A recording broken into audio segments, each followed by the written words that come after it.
भारत माता की, भारत माता की। ना तेलंगाना కుటుంబ సభ్యులందరికీ నమస్కారాలు। मैं केतकी संगमेश्वर स्वामी को प्रणाम करता हूं। मैं भगवान बसवेश्वर और श्रद्धेय सेवालाल महाराज जी के चरणों में नमन करता हूं। నేను సంగమేశ్వర స్వామి అదే రకంగా జరాసంగము ఏడుపాయల దుర్గా అమ్మవారికి బసవేశ్వర స్వామికి నమస్కరిస్తూ సేవాలాల్ మహారాజ్ కూడా పాదపద్మములతో నమస్కరిస్తా ఉన్నాను। साथियों, पिछले 10 वर्षों में देश ने देखा है कि एनडीए की स्थिर सरकार, निर्णायक सरकार देश को कितना आगे लेकर जा सकती है।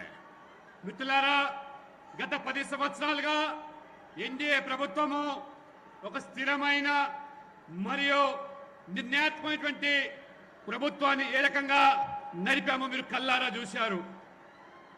एक समय था जब दुनिया प्रगति कर रही थी, लेकिन भारत को कांग्रेस ने करप्शन के दल दल में फंसा दिया था। दुनिया आर्थिक प्रगति कर रही थी, लेकिन भारत पॉलिसी पैरालिसिस का शिकार था। एनडीए ने भारत को बहुत मुश्किल से उस दौर से बाहर निकाला है, लेकिन कांग्रेस फिर से देश को पुराने दुर्दिनों में लेकर जाना चाहती है। మిత్రులారా, ఒక సమయంలో ప్రపంచమంతా కూడా అభివృద్ధిలో దూసుకుపోతా ఉంటే కాంగ్రెస్ మన భారతదేశాన్ని అవినీతి ఊబిలోకి నెట్టివేసి ప్రపంచమంతా కూడా ఆర్థిక అభివృద్ధికి చెందుతూ ఉంటే పాలసీ పారాలిసిస్ తోని విధానపరమైన నిర్ణయాలతో నిష్క్రియంగా మార్చింది। ఎన్డీఏ అతి కష్టం మీద కూడా ఏ రకంగా గట్టెక్కించిందో మనం అందరం కూడా కల్లారా చూశాము। साथियों, कांग्रेस कहीं भी हो, उसकी पॉलिटिक्स के 5 निशान होते हैं। उसके पंजे जैसे 5 निशान है। पहला, झूठे नारे, झूठे वादे। दूसरा, वोट बैंक की राजनीति। तीसरा, माफियाओं, अपराधियों को बढ़ावा। चौथा, परिवारवाद। और 5वां, करप्शन। इन 5 निशानों से मिलकर कांग्रेस का पंजा बनता है। अब तेलंगाना में भी लोग कांग्रेस के इस पंजे को महसूस कर रहे हैं। మిత్రులారా, కాంగ్రెస్ ఎక్కడ అధికారంలో ఉంటుందో అక్కడ పంచసూత్రాల పేరు మీద రాజకీయాలు చేస్తూ ఏ రకంగా మొదటిగా అబద్ధాలు, తర్వాత ఓటు బ్యాంక్ రాజకీయాలు, మాఫియా మరియు నేరస్తుల ప్రోత్సహించడము, 4వది కుటుంబ పాలన, 5వది అవినీతి। ఈ పంచసూత్రాలు కలిపితే ఇది చేతి గుర్తు అవుతుంది। ఈ పంచసూత్రాలు, ఈ చేతి గుర్తులు తెలంగాణలో కూడా ఏ రకంగా ప్రజలు అనుభవిస్తున్నారో ఇప్పుడిప్పుడే అర్థం చేసుకుంటున్నారు. तेलुगु फिल्म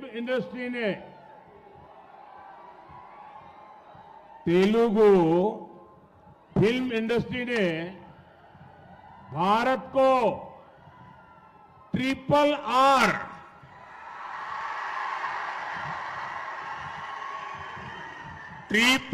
आर जैसी सुपरहिट फिल्म दी।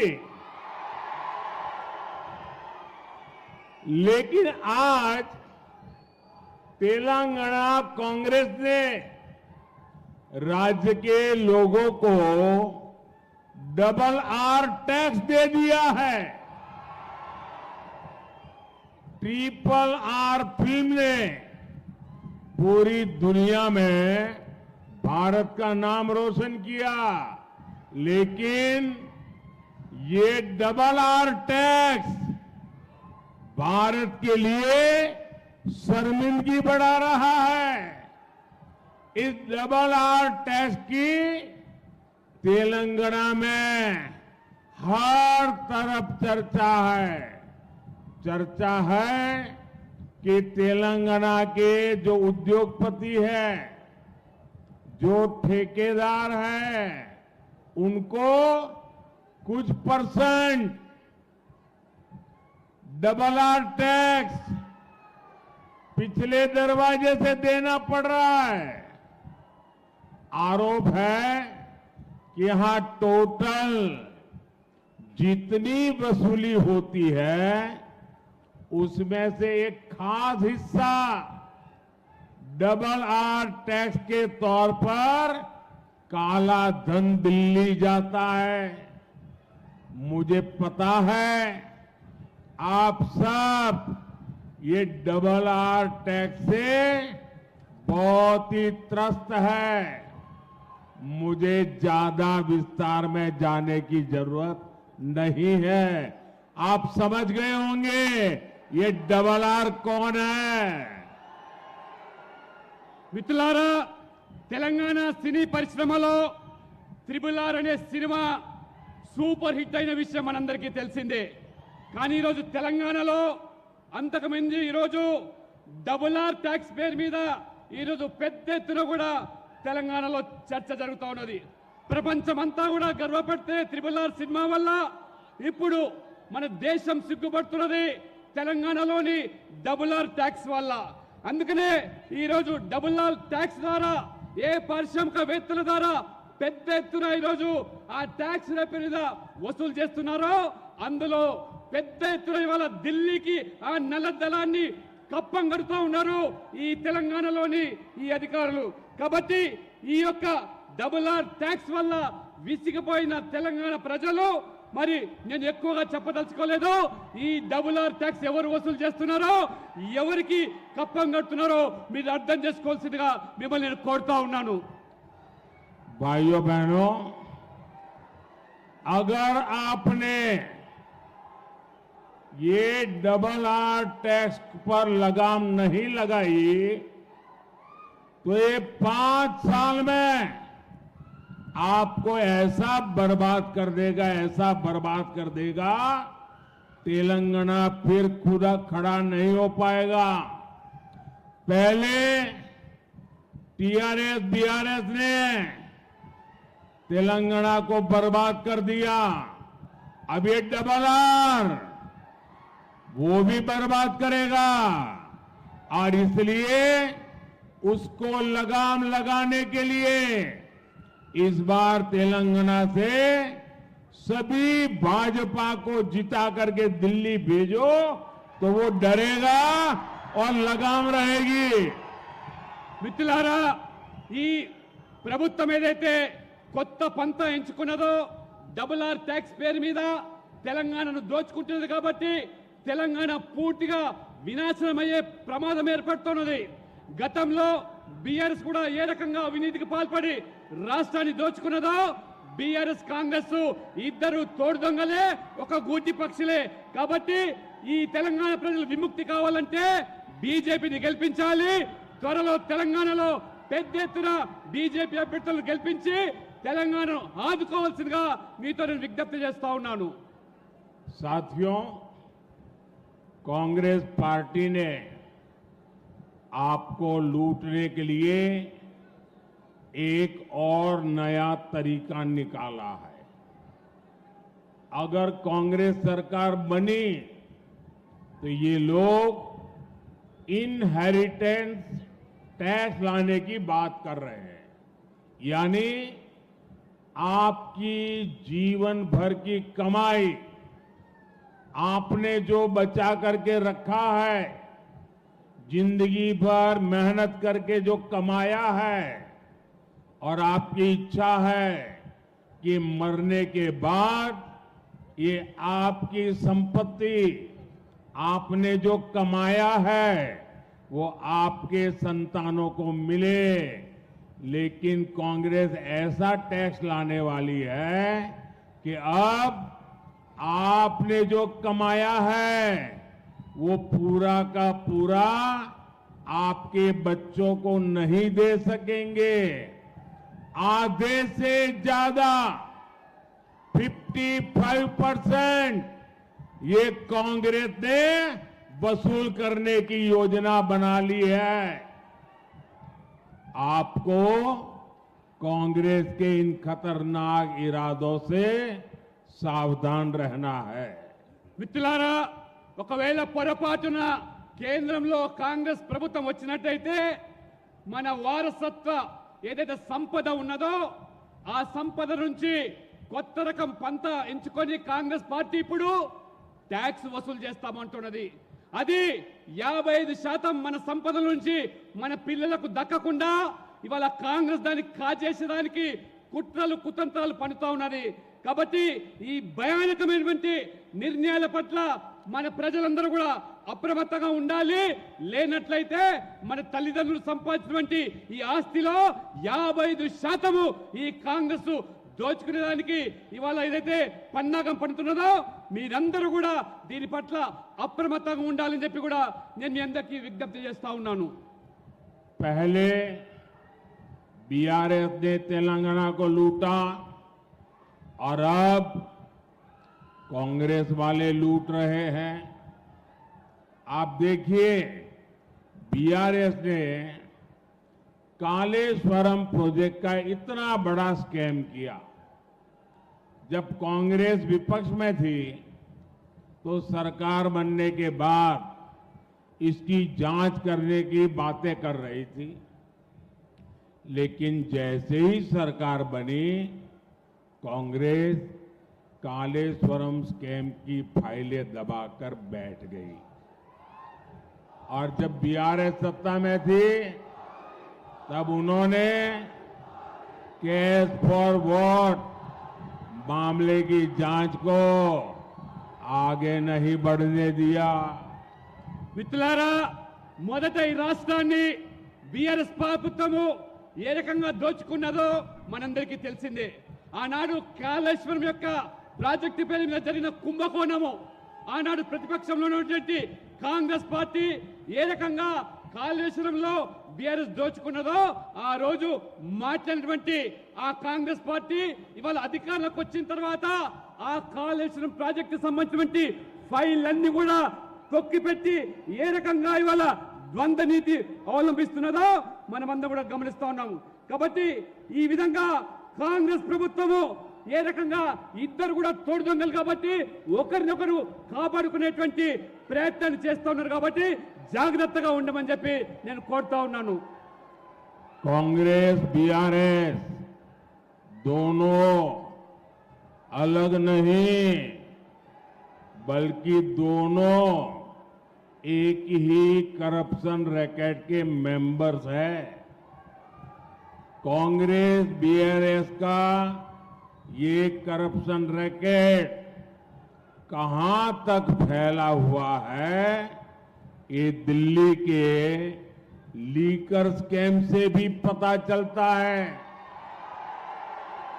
दिल्ली में जिस पार्टी ने लीकर स्कैम किया उसमें बीआरएस के लोग शामिल निकले और उसी पार्टी से दिल्ली में कांग्रेस का अलायंस है। इसलिए जब इस कैंप पर कार्रवाई हुई तो करप्शन रैकेट के ये सारे मेंबर्स एक दूसरे के समर्थन में आ गए। మిత్రులారా, కాంగ్రెస్ బీఆర్ఎస్ వేరు కాదని, తోడు దొంగలని చాలా స్పష్టంగా చెబుతా ఉన్నాను. ఎందుకంటే ఈ కాంగ్రెస్ బీఆర్ఎస్ రెండు కూడా ఈ ర్యాకెట్ కమిటీలో ఇద్దరు కూడా సభ్యులే. ఢిల్లీలో జరిగిన మద్యం కుంభకోణంలో ఏ రకంగా ఒక పార్టీ అవినీతికి పాల్పడితే ఆ పార్టీతో కలిసి ఈ బీఆర్ఎస్ ప్రభుత్వం ఏ రకంగా మద్యం కుంభకోణంలో పాల్పడ్డదో అటువంటి పార్టీతో ఇవాళ బీఆర్ఎస్ ఆ రకంగా అలయన్స్ లో కొనసాగుతూ ఉంటే, మరి కాంగ్రెస్ పార్టీ ఏ రకంగా ఆ మద్యం కుంభకోణంలో ఉన్నటువంటి ఆ ఢిల్లీ పార్టీతో అనుబంధంగా ఉంటే ఇవాళ బీఆర్ఎస్ వేరు కాదనే విషయాన్ని, కాంగ్రెస్ వేరు కాదనే విషయాన్ని తెలుసుకోవాల్సి నేను కోరుతా ఉన్నాను. बीजेपी किसान कल्याण को प्राथमिकता देती है, लेकिन कांग्रेस हमारे अन्नदाता को भी धोखा देने में पीछे नहीं है। तेलंगाना में कांग्रेस ने सरकार बनने के 100 डेज के भीतर किसानों का कर्ज माफ करने का वादा किया था। वो वादा आज तक पूरा नहीं हुआ। पैडी पर 500 रुपये पर क्विंटल देने का वादा भी इन्होंने किया था।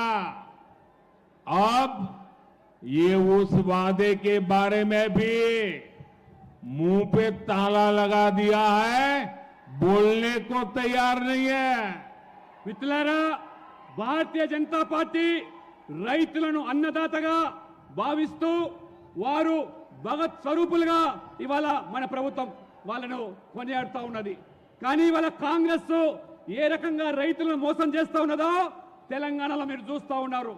ఎన్నికల ముందు రైతుల యొక్క 2 లక్షల రుణాన్ని మాఫీ చేస్తామని 100 రోజుల్లో పూర్తి చేస్తామని చెప్పారు. కానీ వాళ్ళ 100 రోజులు పూర్తయిపోయింది. రైతులను ఈ రకంగా మాఫీ చేయకుండా రుణాన్ని మోసం చేస్తున్నారు మనం చూస్తున్నాము. వరి మీద 500 బోనస్ ప్రకటిస్తామని చెప్పినటువంటి ఈ కాంగ్రెస్ ప్రభుత్వము రేవంత్ రెడ్డి గారు ఇవాళ 100 రోజులు గడువు అయిపోయింది. ఇవాళ 500 బోనస్ ఇవ్వకుండా ఏ రకంగా ఇవాళ మోసం చేస్తుందో గమనించాల్సిందిగా మిమ్మల్ని కోరుతా ఉన్నాను. साथियों, कांग्रेस को ताकत गरीब को गरीब बनाए रखने से मिलती है। तेलंगाना के मेरे नौजवान साथियों, आपका प्यार इतना है, आपका उत्साह इतना है,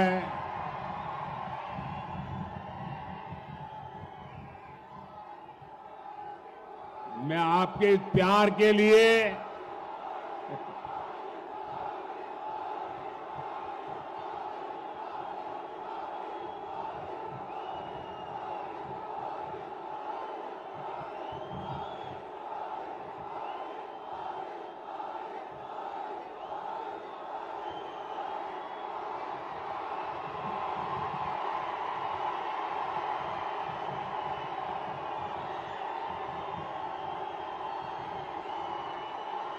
साथियों,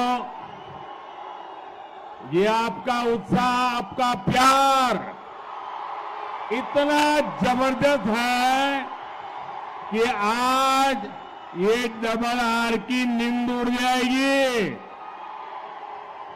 మిత్రులారా, యువకులారా, మీ ఉత్సాహాన్ని ప్రేమను చూస్తూ ఉంటే మరి ఈరోజు ఈ ప్రభుత్వము మరి కనువిప్పు కావాలి.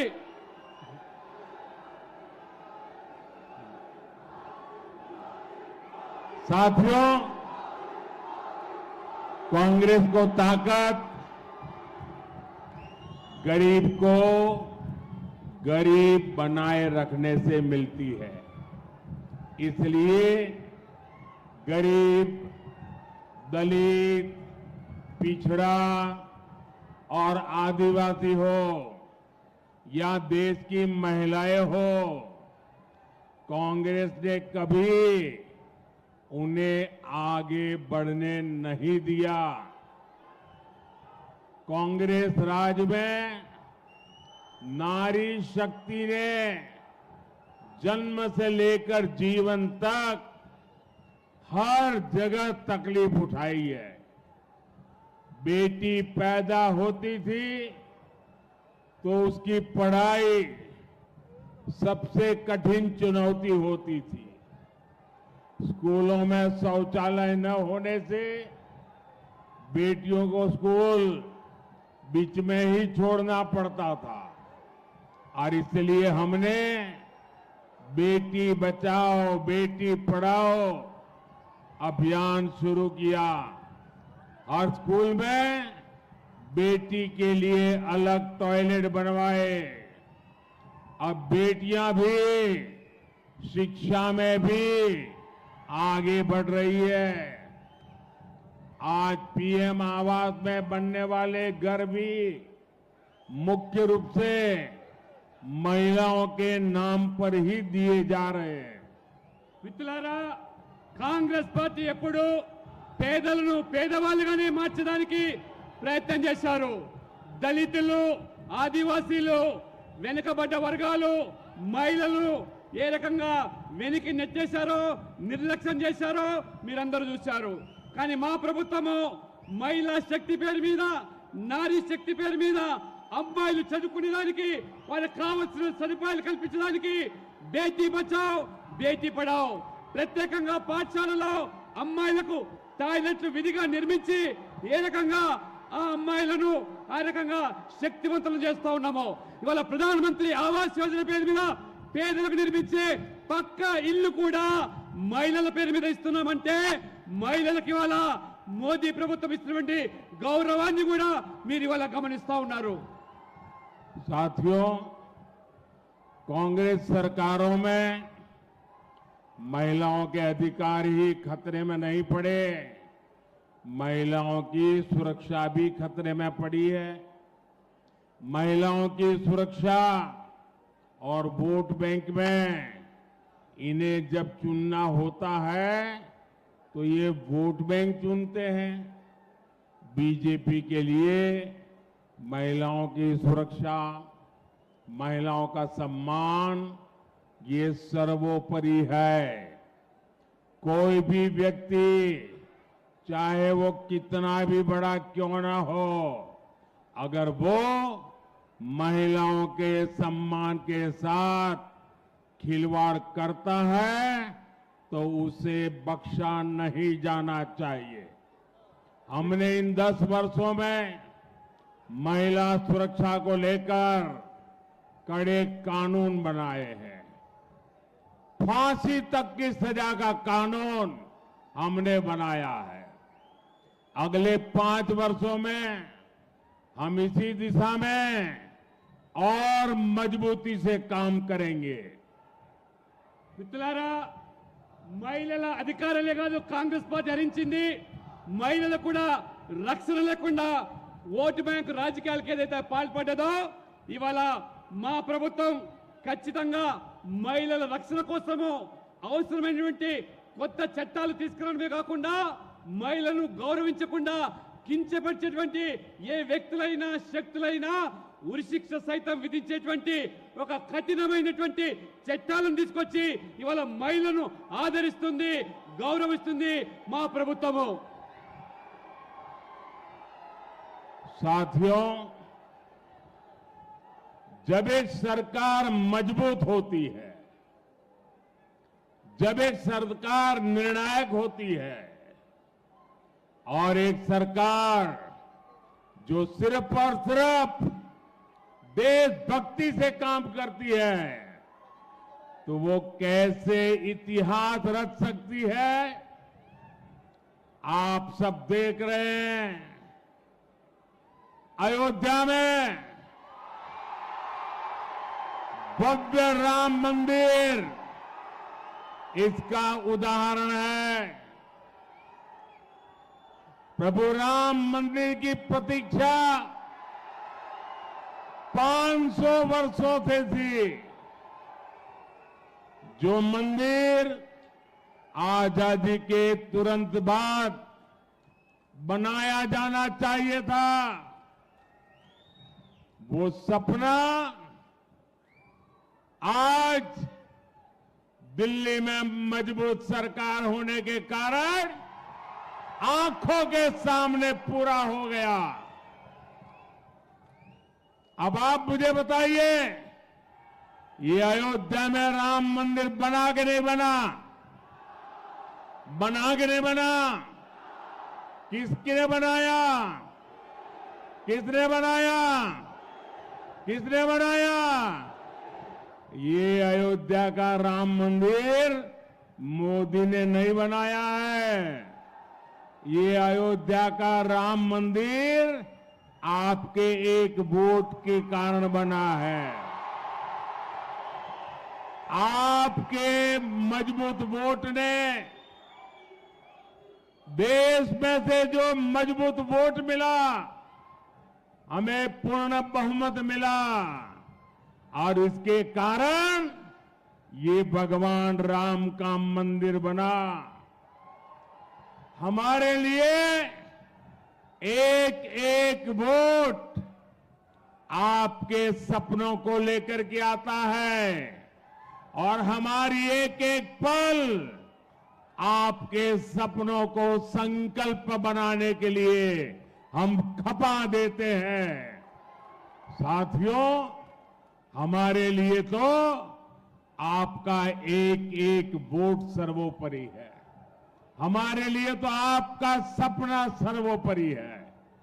कांग्रेस के लिए उनका वोट बैंक ही सर्वोपरि है। जो कांग्रेस का वोट बैंक नहीं, उसकी आस्था कांग्रेस के लिए कोई मायने नहीं रखती। इसलिए यहां तेलंगाना में हमारे पर्व त्योहारों पर रोक लगाने की कोशिश हो रही है। हैदराबाद में राम नवमी की शोभा यात्रा तक पर प्रतिबंध लगाया जा रहा है ताकि वोट बैंक नाराज ना हो जाए।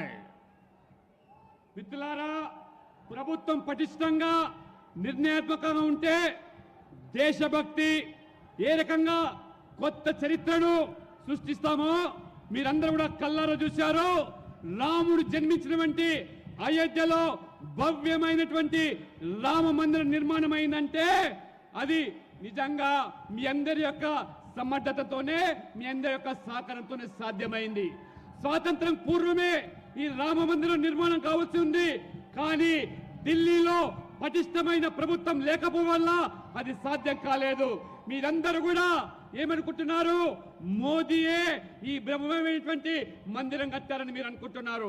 కాదు, మీరందరూ కూడా వేసిన ప్రతి ఓటు వల్ల ఒక పటిష్టమైనటువంటి, ఒక సమర్థమైనటువంటి ప్రభుత్వం ఏర్పడడం వల్లనే ఈ మందిరం సాధ్యమైంది. మీ యొక్క సహకారంతోనే ఈ మందిరం నిర్మాణమైంది. అందుకనే మీరు వేసే ప్రతి ఓటు మీ కలలను సాకారం చేయడానికి మేము ఉపయోగపడతాము తప్పితే, మీ కలలు సాకారం చేయడానికి, మీ కన్న కలను కూడా నిజం కావాలంటే మా జీవితం అంతా కూడా ఈ దేశం కోసం దారపోశాము.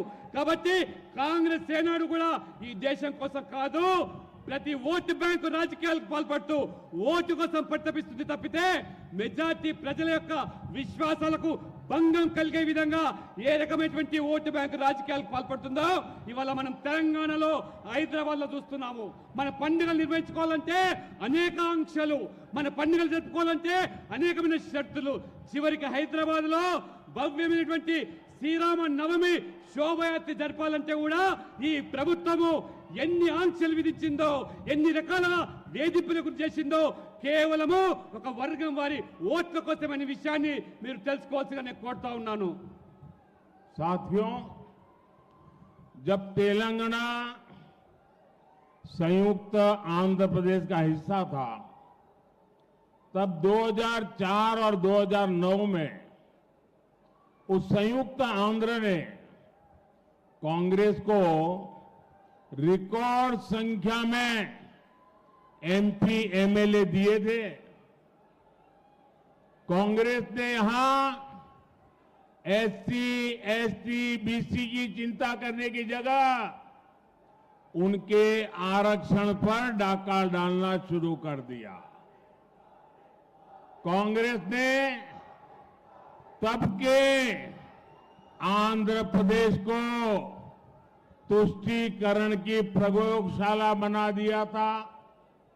कांग्रेस ने बीसी के हक का आरक्षण उठाकर मुस्लिमों को दे दिया। మిత్రులారా, ఆంధ్రప్రదేశ్ ఉమ్మడి రాష్ట్రంలో 2004, 2009లో రికార్డు స్థాయిలో ఎంపీలను గెలిపించారు.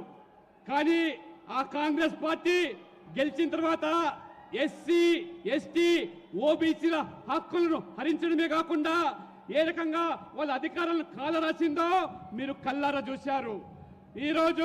ఆ రోజు కాంగ్రెస్ పార్టీ ఆంధ్రప్రదేశ్ ఒక ప్రయోగశాలగా మార్చి ఓబీసీల హక్కులను కాలరాసి ఓబీసీలో ఉన్న వాటాలను ముస్లింల కోసం ఏ రకంగా ఆ రిజర్వేషన్ కల్పించి ఓబీసీల యొక్క హక్కులను కాలరాశారు.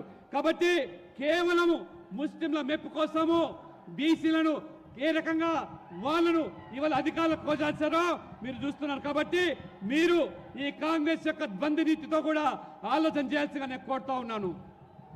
भाइयों बहनों, आप मुझे बताइए, हमारे तेलंगाना में और हमारे इस इलाके में जो लिंगायत समाज के लोग हैं, जो मराठा समाज के लोग हैं, उसमें 26 कास्ट ऐसी है जो ओबीसी में जाने के लिए मांग कर रही है। लंबे अरसे से चर्चा चल रही है। ये कांग्रेस वालों को हमारे मराठी भाई बहन या हमारे लिंगायत भाई बहन इन 26 जातियों को ओबीसी बनाना मंजूर नहीं है, लेकिन मुसलमानों को रातों रात ओबीसी बना देते हैं। మిత్రులారా, తెలంగాణలో మీరందరూ ఆలోచన చేయండి.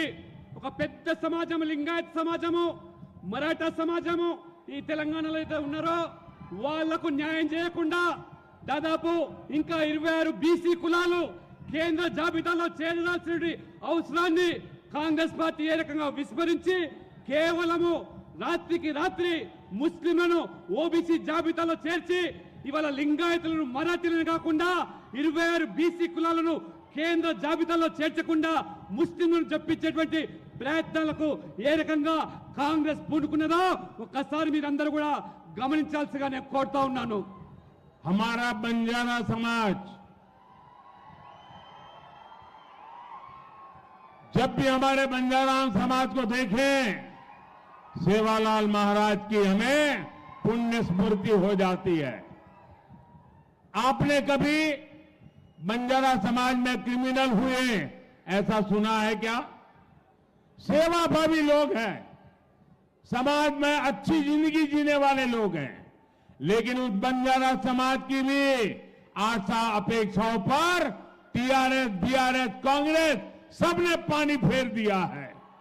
మిత్రులారా, మన యొక్క తెలంగాణలో బంజారా సమాజం అంటే లంబాడీ సమాజము, ఏదైతే ఆరాధ్య దైవంగా భావించేటువంటి ఆ సేవాలాల్ యొక్క ప్రభుకు మనమందరం కూడా ఏ రకంగా మరి మనస్పూర్వకంగా గౌరవిస్తామో అటువంటి సమాజం నుంచి వచ్చినటువంటి ఈ యొక్క బంజారాలు, లంబాడీలు ఎంతో గౌరవప్రదమైనటువంటి జీవితాన్ని గడిపేటువంటి వాళ్లను నేరస్తులుగా పరిగణించేటువంటి గత కాంగ్రెస్, బీఆర్ఎస్లు ఏ రకంగా వాళ్ళ జీవితాలతో చెలగాటం ఆడాయో ఈ రెండు పార్టీలు ఆ సమాజాన్ని కూడా పూర్తిగా వంచి దగా చేసి మోసం చేశాయి. भाइयों बहनों, ये इतने बड़े संविधान लेकर के दुनिया को मूर्ख बनाने वाले लोग, रात दिन आरक्षण के नाम पर झूठ बोलने वाले लोग, ये हमारे तेलंगाना में मादिगा समाज पर क्या बीती है। और मैंने मादिगा समाज को वादा किया हुआ है, मैं उनके लिए लड़ाई लड़ूंगा। और हमारे दलित भाई बहनों में जो वर्गीकरण की मांग है वो उनका हक है, उसको वो मानने को तैयार नहीं है। మిత్రులారా, పొద్దున్న లేస్తే ఈ పార్టీలు రాజ్యాంగం గురించి లేకపోతే రిజర్వేషన్ల గురించి దుష్ప్రచారం చేస్తూ తప్పుడు ప్రచారం చేస్తూ ప్రజలు మోసం చేస్తూ ఉన్నాయో, సామాజిక న్యాయం అంటే ఆ సామాజిక న్యాయానికి కట్టుబడి ఉన్న నేను ఈ రోజు సమాజంలో ఉన్నటువంటి మాదిగలకు న్యాయం చేయడానికి ఎస్సీ వర్గీకరణ కోసము కట్టుబడి ఉన్నానని చెప్పి వాళ్ళలో ఒకరిగా నేను ఈ పోరాటానికి అండగా ఉంటానని చెప్పి భరోసా కల్పిస్తున్నాను, హామీ ఇస్తున్నాను. మాదిగలు మీరు న్యాయమైన కోరికలకు భారతీయ జనతా పార్టీగా మేము అండగా ఉన్నామని చెప్పి కూడా పూర్తి విశ్వాసం కల్పిస్తా ఉన్నాము.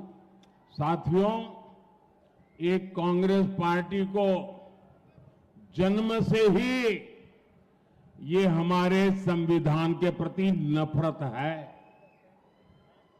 जो संविधान बाबा साहब अंबेडकर ने दिया था, अगर वो संविधान की प्रत देखें, वो संविधान की प्रत देखें तो उसके ऊपर एक एक पत्ते पर रामायण महाभारत का चित्रांकन है। हमारी संस्कृति, हमारी परंपरा का चित्र है उस पर, और हमारे संविधान की, भारत की महान सांस्कृतिक विरासत के साथ उसको कड़ी रूप के जोड़ने का एक अद्भुत प्रयास था। लेकिन कांग्रेस पार्टी ने सबसे पहला काम किया, जब संविधान की वो पहली प्रत कपबोर्ड में रख दी और फिर जो संविधान देश के सामने रखा, भारत की महान संस्कृति और परंपरा की जो लिंक थी, जहां से संविधान आगे बढ़ना था, उस लिंक को तोड़ दिया, वो सारे चित्र हटा दिए और खोखा बना करके रख दिया। पहले ही दिन उन्होंने संविधान का अपमान करना शुरू कर दिया था। మిత్రులారా, కాంగ్రెస్ మొదటి నుంచి కూడా జన్మత మన రాజ్యాంగం పట్ల కానీ డాక్టర్ బాబాసాహెబ్ అంబేద్కర్ పట్ల కానీ ఏమాత్రం కూడా గౌరవం లేకుండా రాజ్యాంగంలో ప్రతిసారి కూడా ఏ రకంగా అవమానపరిచే విధంగా వ్యవహరించారో మనం చూస్తూ వస్తా ఉన్నాము. రాజ్యాంగంలో రచించినటువంటి దాంట్లో ప్రతి పేజీలో కూడా రామాయణము మహాభారతము ఏ రకంగా మన భారత యొక్క జీవిత సంస్కృతితో ముడిపడి ఉన్నటువంటి ఆ యొక్క లింక్ను ఈ యొక్క కాంగ్రెస్ పార్టీ, ఈ కాంగ్రెస్ ప్రభుత్వం ఏ రకంగా దాన్ని తుడిచివేసే ప్రయత్నం చేసిందో, మొదటగానే అంబేద్కర్ గారు గొప్ప ప్రయత్నం చేసి మన సంస్కృతితో మహాభారత్లో రామాయణం జోడించి ఆ యొక్క మరి సంస్కృతిని వెలుగులోకి తీసుకొచ్చే ప్రయత్నం చేస్తే, ఈ కాంగ్రెస్ ప్రభుత్వము బుద్ధిపూర్వకంగానే ఉద్దేశపూర్వకంగానే ఆ యొక్క రామాయణాన్ని మన సంస్కృతిని ఆ రకంగా విడదీసి ఏ రకంగా రాజకీయాలకు పాల్పడుతుందో మనం గమనిస్తా ఉన్నాము. ये शाहजहां के दादी के पिताजी, देश के पहले प्रधानमंत्री, उन्होंने ये पाप किया था। उसके बाद उनकी दादी की बारी आई, उनकी दादी ने संविधान को चूर चूर कर दिया, देश में आपातकाल लगाया, देश के लोकतंत्र को ताले में बंद कर दिया, देश के लाखों लोगों को जेलों में बंद कर दिया, अखबारों को ताले लगा दिए। संविधान का घोर अपमान पहले प्रधानमंत्री उनकी दादी के पिताजी ने किया, फिर बड़ा अपमान उनकी दादी ने किया। మిత్రులారా, ఈ యువరాజు ఏదైతున్నాడో ఆ యువరాజు ముత్తాత మొదటి ప్రధాని ఈ రాజ్యాంగాన్ని ఏ రకంగా అవహేళన చేశారో, అవమానపరిచారో పూర్తి బాధ్యులు వారే. వారి తర్వాత వీరి నానమ్మ ఏ రకంగా ఆ రాజ్యాంగాన్ని ఏ రకంగా తూట్లు పట్టిందో, తమ రాజకీయ అవసరాల కోసం ఏ రకంగా రాజ్యాంగాన్ని సమయానికి మార్చివేసిందో, సమయానుబద్ధంగా ఎమర్జెన్సీని విధించి ఏ రకంగా మొత్తం రాజ్యాంగాన్ని అవమానపరచడమే కాకుండా ఏ రకంగా రాజ్యాంగాన్ని చులకన చేసినటువంటి చరిత్ర ఈ కుటుంబ సభ్యులది, ఈ యువరాజ తాత ముత్తాతలది, నానమ్మది అనే విషయాన్ని మీరు తెలుసుకోవాల్సిన కోరుతా ఉన్నాను.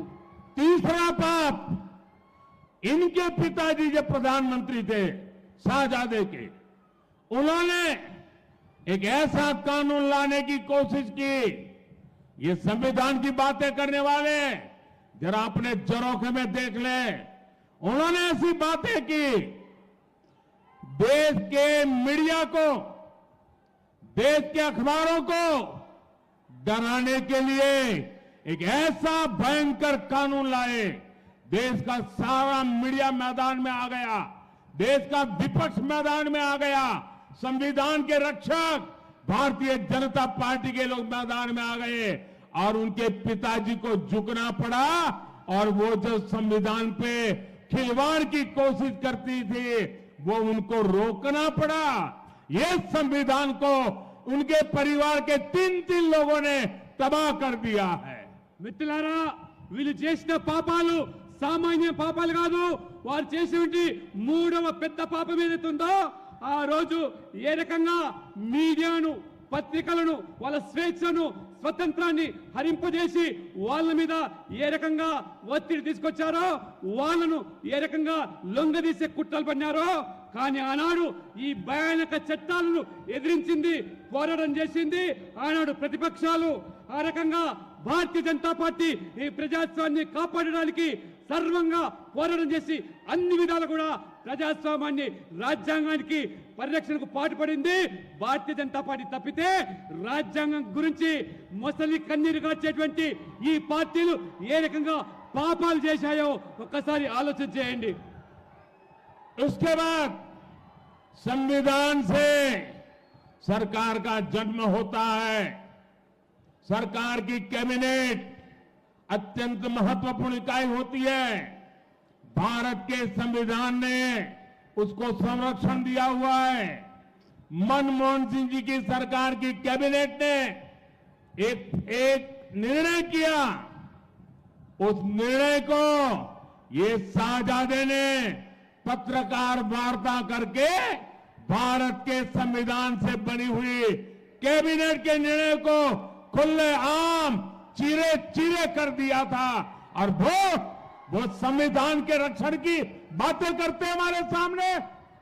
మిత్రులారా, ఏ రాజ్యాంగం ద్వారా ప్రజాస్వామికంగా ఎన్నికల ప్రక్రియ ద్వారా ఏర్పడే ప్రభుత్వం ఏదైతే ఉంటుందో ఆ ప్రభుత్వం యొక్క అధినేత ప్రధానమంత్రి మన్మోహన్ సింగ్ గారు ఒక నిర్ణయాన్ని తీసుకొని చట్ట రూపంలో ఒక బిల్లు తీసుకొస్తే ఈ యువరాజు ఏ రకంగా ప్రధానమంత్రిని, రాజ్యాంగాన్ని, ప్రభుత్వాన్ని అవమానపరిచే విధంగా, ఏలన చేసే విధంగా పత్రికా విలేకరుల ముందేనే, పత్రికా సమావేశంలోనే ఆ బిల్లును ముక్కలు ముక్కలు చేసి చించివేసి కేవలము ఈ ప్రజాస్వామ్యాన్ని, ప్రధానమంత్రిని, ప్రభుత్వాన్ని కాదు మొత్తం రాజ్యాంగాన్ని అవమానపరిచినటువంటి ఈ ప్రభుత్వుడు, ఈ యువరాజు రాహుల్ గాంధీ అనే విషయాన్ని మనం గమనించాలి. साथियों, इतना ही नहीं, भारत का संविधान बना तब देश के विद्वान लोग संविधान सभा में थे और उसमें कोई आरएसएस जनसंघ भाजपा तो जन्मा ही नहीं था। उस संविधान सभा में चर्चा हुई, महीनों तक चर्चा चली।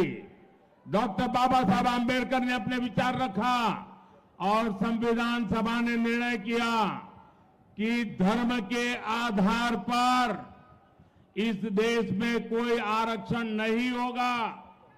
आरक्षण दलितों, आदिवासी, ओबीसी के लिए ही होगा, औरों के लिए नहीं होगा। लेकिन आज ये शाहजादे और उनकी चौकड़ी बाबा साहब आंबेडकर की पीठ में छुरा भोंक रही है, भारत के संविधान को रफा दफा कर रही है और वो बेईमानी करके पिछले दरवाजे से धर्म के आधार पर अपनी वोट बैंक को मजबूत करने के लिए दलितों का हक छीनने जाए, आदिवासियों का हक छीन रहे हैं, ओबीसी का हक छीन रहे हैं और अपनी वोट बैंक को धर्म के आधार पर आरक्षण देने का खेल खेल रहे हैं। మిత్రులారా, ఆ గొప్ప రాజ్యాంగాన్ని మేధావులు ఆ యొక్క రాజ్యాంగం రచించడంలో బాబాసాహెబ్ అంబేద్కర్ ఏ రకంగా ప్రముఖ పాత్ర పోషించాడో చర్చోప చర్చల అనంతరము, మాసాల అనంతరం నెలల తరబడి జరిగినటువంటి చర్చల తర్వాత ఒక గొప్ప రాజ్యాంగాన్ని రచిస్తే ఆ రాజ్యాంగంలో చాలా స్పష్టంగా మతపరమైన రిజర్వేషన్లకు తావు లేదు. ఏదైనా సామాజికంగా వివక్షకు గురైనటువంటి ఎస్సీ ఎస్టీ బీసీలకు మాత్రమే రిజర్వేషన్ల సౌకర్యాన్ని కల్పిస్తే ఇవాళ ఈ యువరాజు కేవలం ఓటు బ్యాంక్ రాజకీయాల్లో భాగంగా ఈ ఎస్సీల ఎస్టీల బీసీల హక్కులను కాలరాస్తూ వారి అధికారాలను ఏరక హరింపజేస్తూ దొడ్డిదారిన ఇవాళ మతపరమైన రిజర్వేషన్లు ప్రవేశపెట్టి మతాన్ని ఆధారంగా చేసుకొని రాజకీయాలు నడుపుతూ ఈ బీసీలను ఎస్టీలకు అన్యాయం చేసినటువంటి ఈ యొక్క పార్టీ ఓటు బ్యాంకు రాజకీయాలు పాల్పడుతూ రాజ్యాంగాన్ని సైతం కూడా అవమానపరుస్తున్నటువంటి పార్టీ ఈ కాంగ్రెస్ పార్టీ. ये कांग्रेस वाले जरा कान खोलकर सुन लो, ये मोदी संविधान मेरे लिए मेरा धर्म ग्रंथ है, मेरी सरकार चलाने के लिए मेरा धर्म ग्रंथ है. और तुम्हें तो मालूम नहीं है, जब भारत के संविधान को 60 साल हुए, इस देश में अकेला मैं मुख्यमंत्री था, अकेला गुजरात का मुख्यमंत्री था जिसने संविधान के 60 साल का उत्सव मनाया था. मैंने सुरेंद्रनगर में हाथी के ऊपर हमारे संविधान को रखा था और संविधान का सम्मान करते हुए जुलूस निकाला था. और उस राज्य का मुख्यमंत्री हाथी पर नहीं बैठा था, संविधान हाथी पर बैठा था और मोदी पैदल चल रहा था ताकि संविधान का सम्मान हो. మిత్రులారా, నేను కాంగ్రెస్ వాళ్ళకు సవాల్ చేస్తున్నాను. మీరు కాచుకోండి, వినండి, చెవులుంటే. ఈ రోజు ఈ రాజ్యాంగం అంటే ఇదొక పవిత్ర గ్రంథంగా భావించే నేను ఆనాడు దేశంలో ఒకే ఒక ముఖ్యమంత్రి గుజరాత్ గా నేను ఆనాడు 60 సంవత్సరాల రాజ్యాంగం రచించినటువంటి సందర్భంగా ఒక గొప్ప పండుగగా వైభవంగా ఉత్సవాలు గుజరాత్ లో నిర్వహిస్తే ఏనుగు మీద ఊరేగింపు, నేను ముఖ్యమంత్రిగా మోదీగా నేను ఊరేగింపులో ఆ ఏనుగు మీద కూర్చొని ఊరేగించలేదు. ఆ పవిత్రమైన గ్రంథాన్ని ఏనుగు మీద కూర్చోబెట్టి ఊరేగించి నేను కాలినడకన భారీ ఊరేగింపు నిర్వహించి ఆ పవిత్ర గ్రంథాన్ని గౌరవించినటువంటి వ్యక్తిని, ఆ రాజ్యాంగం అంటే అది పవిత్ర గ్రంథంగా భావించే నేను ఇది మోదీ అనేటువంటి విషయాన్ని కాంగ్రెస్ తెలుసుకోవాల్సిగా నేను కోరుతా ఉన్నాను. साथियों, मेरा समर्पण देश के संविधान के शब्दों के प्रति, देश की संविधान की भावनाओं के प्रति 2014 में देश ने मुझे चुन करके संसद में भेजा और जब मैं पहले दिन संसद में गया तो संविधान का प्रतिबिंब हमारे देश की संसद होती है और पहले ही जाकर के मैंने संसद के सामने सर झुकाया, अपना माथा टेका. बाद में मैंने कदम पार्लियामेंट में रखा था क्योंकि संविधान के लिए हम समर्पित हैं.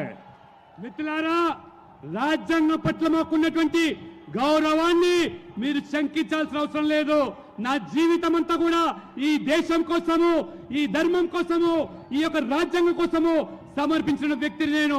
మొదటిసారిగా పార్లమెంట్ సభ్యునిగా నేను గెలిస్తే ఆనాడు నాకు రాజ్యాంగం పట్ల, ప్రజాస్వామ్యం పట్ల ఉన్నటువంటి గౌరవాన్ని వెలిపించడానికి పార్లమెంట్ లో మొదటి అడుగు పెట్టినప్పుడు నేను ఆ పార్లమెంటు ఆ భవనం ముందు మోకరిల్లి నమస్కరించి ఆ రాజ్యాంగాన్ని, ప్రజాస్వామ్యాన్ని, ఆ పవిత్రమైనటువంటి పార్లమెంటు భవనాన్ని గౌరవించి ఏ రకంగా నేను పార్లమెంట్ సభ్యునిగా కొనసాగానో మీరందరూ కూడా తెలిసిన విషయమే. 2019 में जब आपने मुझे दूसरी बार प्रधानमंत्री बनने का अवसर दिया और जब मुझे एनडीए ने अपना नेता चुना तो कार्यभार संभालने से पहले मैंने पार्लियामेंट के सेंट्रल हॉल में संविधान की किताब ला करके रखी थी. पहले मैंने जाकर के संविधान के सामने मारा माथा टेका, जैसे आप गीता, रामायण, महाभारत के सामने टेकते हो, जैसे कुरान, बाइबल के सामने रखते हो, मैंने संविधान के सामने अपना माथा टेका। उसके बाद 2019 में कार्यभार संभालने के लिए मैंने अपना भाषण दिया था। ये मोदी का संविधान के प्रति समर्पण है।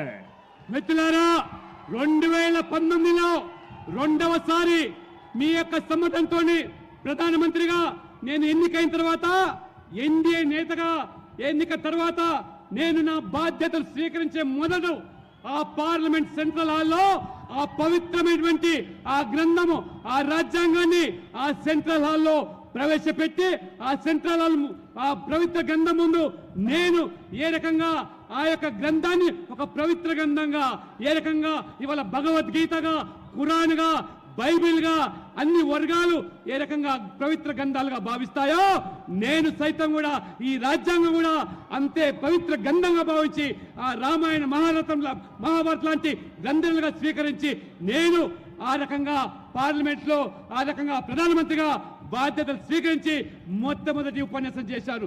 ఇవాళ మోదీ గారిని రాజ్యాంగం పట్ల శంకించేటువంటి ఈ శక్తులు వ్యక్తులు ఈ దేశ పట్ల వారికి ఉన్నటువంటి కట్టుబడి చిత్తశుద్ధి ఏమిటో దేశ ప్రజలు గమనిస్తున్నారని చెప్పి నేను మీకు తెలియజేస్తా ఉన్నాను. ये सत्ता भूख में डूबा हुआ ये शाही परिवार कांग्रेस पार्टी के संविधान को, देश का संविधान छोड़ो, कांग्रेस पार्टी के संविधान को भी मानने को तैयार नहीं है.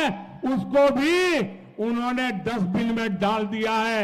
सीताराम केसरी कांग्रेस पार्टी के अध्यक्ष थे, रातों रात उनको बाथरूम में बंद कर दिया गया, उठा करके फुटपाथ पर फेंक दिया और संविधान की परवाह किए बिना कांग्रेस पार्टी पर ये शाही परिवार ने कब्जा कर लिया. साझादे जरा बोलने से पहले 50 बार सोचना शुरू करो. ఈ రాజవంశీయులు అధికార దాహంతో ఏ రకంగా మన రాజ్యాంగాన్ని అవమానపరిచారో మన రాజ్యాంగానే కాదు చివరికి వాళ్ళ పార్టీ అయినటువంటి కాంగ్రెస్ పార్టీ రచించుకున్నటువంటి ఆ యొక్క మరి రాజ్యాంగాన్ని కూడా ఏ రకంగా అవమానపరిచారో వారి పార్టీ అధ్యక్షుడిగా ఉన్నటువంటి సీతారాం కేసరి గారిని బాత్రూమ్ లో బంధించి ఆ రకంగా వారి సోనియా గాంధీని అధ్యక్షురాలుగా చేయడానికి ఏ రకంగా ఆ పార్టీ యొక్క రాజ్యాంగాన్ని కూడా వారు అవమానపరిచారో ఇది వాళ్ళ చరిత్ర.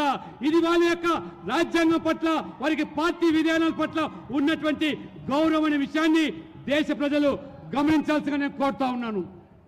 ये संविधान के लिए नाम पर देश को मूर्ख बनाने के लिए निकले हुए. आपको पता होगा देश का पहला संविधान संशोधन उनके दादी के पिताजी पहले प्रधानमंत्री ने किया था और वो फ्री स्पीच पर ताले लगाने वाला किया था और आखिर में उन्होंने प्रेस पर प्रतिबंध लगाने वाला सुधार करने का प्रयास किया था. ये संविधान के प्रति इनकी भावना है. మిత్రులారా ఈ రాజ్యాంగం పట్ల ఏదైతే ఇవాళ ముసలి కన్నీరు గారుస్తూ దుష్ప్రచారం చేస్తూ తప్పుడు ప్రచారం చేస్తున్నారో ఇవాళ మా విధేయత పట్ల వాస్తవంగా మొదటిసారిగా ఈ యువరాజు ముత్తాత మొదటి అమెండ్మెంట్ ఏదైతే స్వేచ్ఛగా మాట్లాడేటువంటి ఈ భావనను ఆ యొక్క భావనను ప్రకటనను హరింపజేయడానికి మొదటి ఆ రాజ్యాంగాన్ని మార్చినటువంటి ఆ యొక్క కుటుంబము ఇది నెహ్రూ కుటుంబం అనే విషయాన్ని నేను తెలుసుకోవాల్సిగా కోరుతా ఉన్నాను. इनका संविधान से कोई लेना देना नहीं है. ये शाही परिवार को सत्ता खुद के पास रहे तो सब कुछ अच्छा, लेकिन इस देश में सत्ता अगर उनके हाथ से चली जाए तो सब कुछ निकम्मा. ये वो लोग हैं जो पार्लियामेंट चलने नहीं देना चाहते. ये वो लोग हैं जो चुनाव में इलेक्शन कमीशन जो परंपरा है नियुक्ति की, अब इलेक्शन कमीशन पे सवाल उठाते हैं. ये लोग ईवीएम पर सवाल उठाते हैं और अब अपनी वोट बैंक के लिए संविधान को बदनाम करने पर निकले हैं. लेकिन कांग्रेस वाले सुन ले, उनके चट्टे बट्टे सुन ले, उनकी पूरी जमात सुन ले. जब तक मोदी जिंदा है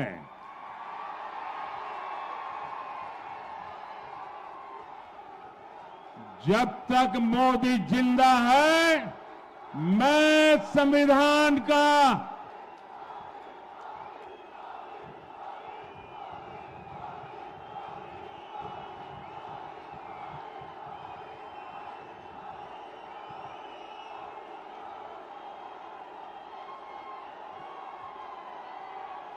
जब तक मोदी जिंदा है मैं दलितों का आरक्षण, आदिवासियों का आरक्षण, ओबीसी का आरक्षण, मुसलमानों को धर्म के आधार पर नहीं देने दूंगा, नहीं देने दूंगा, नहीं देने दूंगा। మిత్రులారా, ఈ రాజవంశీయులు ఈ దేశాన్ని పాలించేదే మా జన్మ హక్కని రాజ్యాంగం పట్ల గాని ప్రజాస్వామ్యం పట్ల గాని ఏ మాత్రం కూడా విశ్వాసం లేనివంటి ఈ కుటుంబము మేము అవసరమైతే ఈ పార్లమెంట్ కూడా నడవనీయము.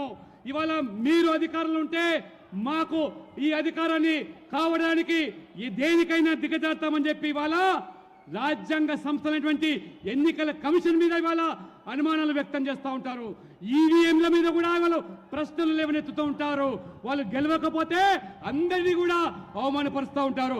ఈ ఓటు బ్యాంకు రాజకీయాలకు చివరికి రాజ్యాంగం పట్ల కూడా ఇవాళ ఏ రకంగా దుష్ప్రచారం చేస్తున్నారో నేను ఇవాళ వీళ్ళ యొక్క తొత్తులకు వీళ్ళందరికీ చెంచాలకు కూడా నేను సవాల్ చేస్తా ఉన్నాను. ఈ మోదీ బతికున్నంత వరకు రాజ్యాంగాన్ని కదిలించేటువంటి వ్యక్తి శక్తి ఈ ప్రపంచంలో ఎవరు ఉండరని, ఈ రాజ్యాంగాన్ని కాపాడే పూర్తి బాధ్యత మోదీగా నేను తీసుకుంటున్నాను. ఈ రాజ్యాంగం పట్ల ఏ రకంగా దళితులకు, ఎస్సీలకు, ఎస్టీలకు, ఓబీసీలకు రిజర్వేషన్లు కొనసాగుతున్నాయో ఆ రిజర్వేషన్లకు మతపరంగా ముస్లింలకు దారాదత్తం చేస్తాంటే సహించే ప్రసక్తి లేదు. నేను బతికున్నంత కాలం వాటిని అప్పగించనని చెప్పి కూడా నేను ఈ రోజు సవాల్ చేస్తా ఉన్నాను. ఇవాళ साथियों, मैं आज तेलंगाना की धरती से ऐलान करता हूं,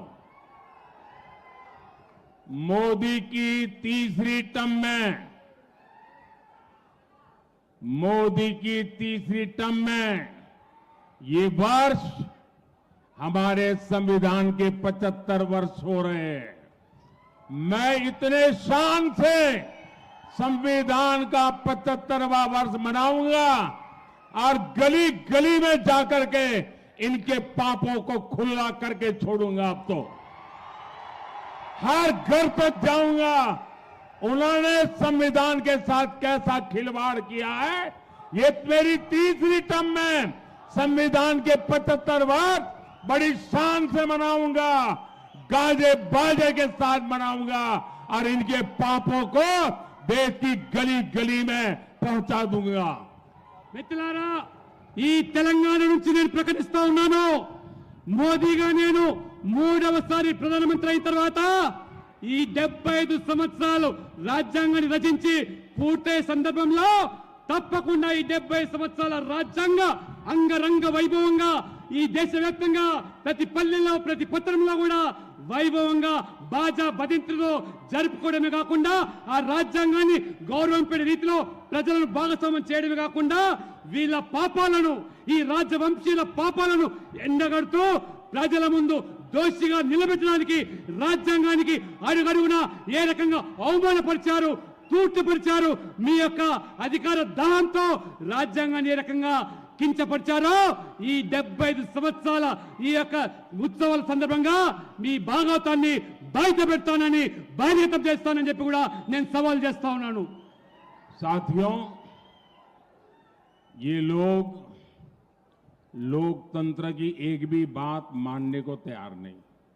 ये चुनाव लोकतंत्र का सबसे पवित्र उत्सव होता है, लेकिन इस चुनाव में इन्होंने एक नया उद्योग शुरू किया है. लोकतंत्र की भावना को चूर चूर करने वाला नया उद्योग शुरू किया है. इन लोगों ने फेक वीडियो बनाकर देश में लोगों को गुमराह करने का, समाज में तनाव पैदा करने का, संघर्ष का वातावरण बनाने का खेल शुरू किया है. इसमें तेलंगाना कांग्रेस और खुद डबल आर का नाम सामने आ रहा है। आप मुझे बताइए, क्या संवैधानिक पद पर बैठे लोगों से ऐसी हरकत करने की उम्मीद कोई देशवासी कर सकता है क्या? మిత్రులారా, ఈ ప్రజాస్వామ్యంలో భాగంగా ఒక ఎన్నికల ప్రక్రియ, ఆ ఎన్నికల ప్రక్రియ ఒక పండుగ వాతావరణంలాగా ప్రజాస్వామ్యాన్ని జరుపుకునేటువంటి మన హక్కు, ప్రజాస్వామ్యం ఇచ్చినటువంటి మనకు స్వేచ్ఛ.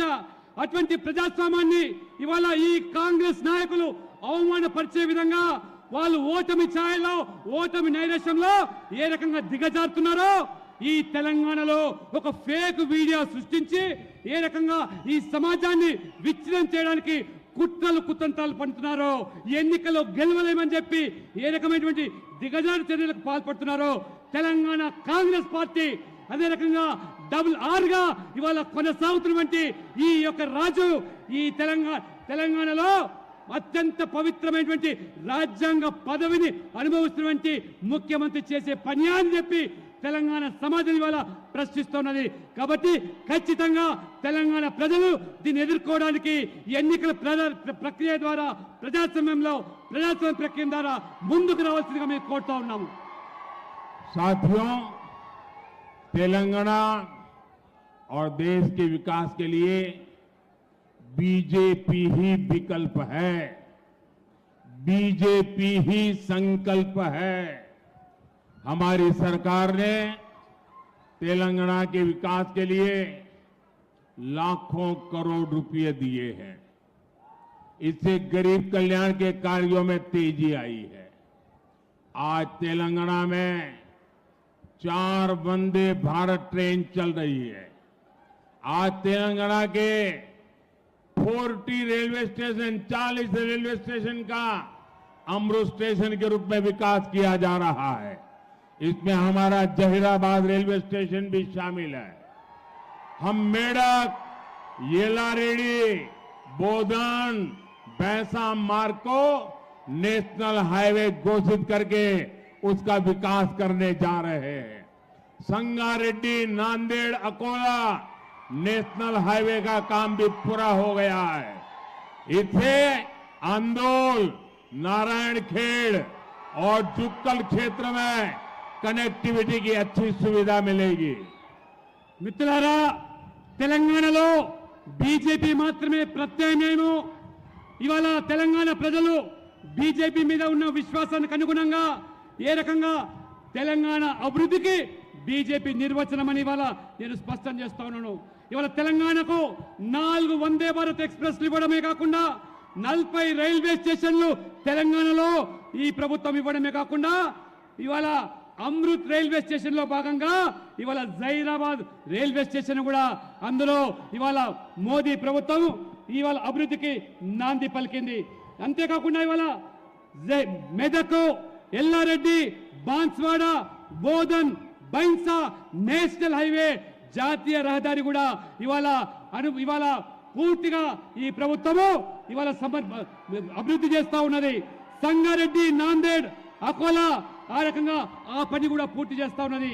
అదే కాకుండా అందోల్, నారాయణఖేడ్, జుక్కల్ కూడా దాని కనెక్టివిటీ కోసం కూడా మార్గం సుగమనం చేస్తూ అభివృద్ధికి పెద్దపీట వేస్తూ జాతీయ రహదారులు కూడా ఏ రకంగా ఇవాళ ఈ ప్రభుత్వం పెద్ద ఎత్తున అభివృద్ధికి పాల్పడుతుందో ఇది వాస్తవం అని చెప్పి కూడా మీకు తెలియజేస్తా ఉన్నాను. भाई बहनों, बीजेपी के प्रयासों के बीच तेलंगाना में कांग्रेस केंद्र सरकार के कामों को रोकने में लगी हुई है। केंद्र सरकार ने देवी सरक्का और समक्का जनजातीय विश्वविद्यालय खोलने का फैसला किया, लेकिन राज्य सरकार जमीन नहीं दे रही है। मनोहराबाद, सिद्धपेट, सिरिसिल्ला, कोत्तापल्ली वहां रेल लाइन बनाने का काम भी यहां की राज्य सरकार रोक करके बैठी है। आप मुझे बताइए, जो कांग्रेस राजनीति के लिए तेलंगाना का विकास ठप करना चाहती है, उसे तेलंगाना से एक भी सांसद मिलना चाहिए क्या? మిత్రులారా, ఇవాళ భారతీయ జనతా పార్టీ కేంద్రంలో ప్రభుత్వము తెలంగాణకు అభివృద్ధికి పెద్దపీట వేస్తూ అన్ని రంగాల్లో కూడా సముచితమైనటువంటి భాగస్వామ్యం కల్పిస్తూ ఉంటే మన గిరిజనుల ఆదివాసుల ఆరాధ్య దైవము సమ్మక్క సారక్కల పేరు మీద ఆ యొక్క ట్రైబల్ యూనివర్సిటీకి మంజూరు చేస్తే ఈ రాష్ట్ర ప్రభుత్వం కనీసం భూమి ఇవ్వకుండా ఏ రకంగా అడ్డుపడుతున్నదో ఒక్కసారి మీరు గమనించాలి. మనోహరాబాదు, సిద్దిపేట, సిరిసిల్ల, కోటపల్లి రైల్వే లైన్ కూడా మంజూరు చేస్తే ఈ ప్రభుత్వం ఏ రకంగా అడ్డుపడుతున్నదో ఒక్కసారి మీరు ఆలోచన చేయండి. కేవలం ఇవాళ రాజకీయాల కోసము సంకుచితమైనటువంటి భావాలతో ఆలోచనతో తెలంగాణ అభివృద్ధిని ఈ ప్రభుత్వం ఏ రకంగా అడ్డుకుంటుందో, ఎన్ని విధాలుగా మేము లక్షల కోట్లు తెలంగాణకు ఇస్తా ఉంటే ఈ కాంగ్రెస్ పార్టీ ఈ యొక్క అభివృద్ధి నిరోధకులకు ఈ రాష్ట్రంలో ఒక్క పార్లమెంట్ సభ్యుడు కూడా గెలిపించాల్సిన అవసరం ఉందా అని చెప్పి నేను మిమ్మల్ని అడుగుతా ఉన్నాను. साथियों, आज ये इंडी अलायंस इतना हताश निराश हो चुका है कि उसे विपक्ष में अधिकृत विपक्ष बनने की भी उम्मीद खो चुका है. उतने लोग भी जीत करके नहीं आएंगे और शायद इतिहास में ये कांग्रेस का सबसे कम नंबर होगा पार्लियामेंट में. आज इनके अलायंस में कोई ऐसी पार्टी नहीं है जो 272 सीट पर चुनाव लड़ रही हो. इसलिए इन्हें वोट देकर अपना वोट खराब करने के लिए कोई भी समझदार हिंदुस्तानी नहीं वोट डालेगा. मेरा आपसे अनुरोध है, 13 मई को 13 मई को जहीराबाद से बीजेपी कैंडिडेट श्री भीमराव बसंतराव पाटिल और मेडक से एम रघुनंदन राव, मेरे इन साथियों को विजयी बनाइए और उनको जब आप वोट देंगे ना, वो वोट सीधा सीधा मोदी को मिलेगा. वो वोट सीधा सीधा मोदी को मिलेगा. मेरे साथ बोलिए भारत माता की, भारत माता की. बहुत बहुत धन्यवाद. మిత్రులారా, ఈ విపక్ష కూటమి ఈసారి ప్రతిపక్ష హోదా కూడా దక్కే పరిస్థితి లేదు. ప్రతిపక్ష హోదా కావాల్సిన సీట్లు కూడా గెలిచే పరిస్థితి లేదు. అన్నిటికంటే చరిత్రలో తక్కువ సీట్లు ఈసారి కాంగ్రెస్ పార్టీకి రాబోతున్నాయి. కాబట్టి మీరు ఈ జైరాబాద్ నుంచి ఏ రకంగా వసంతరావు మరి పాటిల్, మెదక్ నుంచి రఘునందన్ రావును గెలిపించి మీరు వేసే ప్రతి ఓటు మోదీకి దక్కుతుందనే విషయాన్ని గమనించి ఓటు వేయాల్సిందిగా మీ కలను సాకారం చేయడమే మోదీ గ్యారెంటీ అని చెప్పి మీ అందరికీ నేను తెలియజేస్తా ఉన్నాను.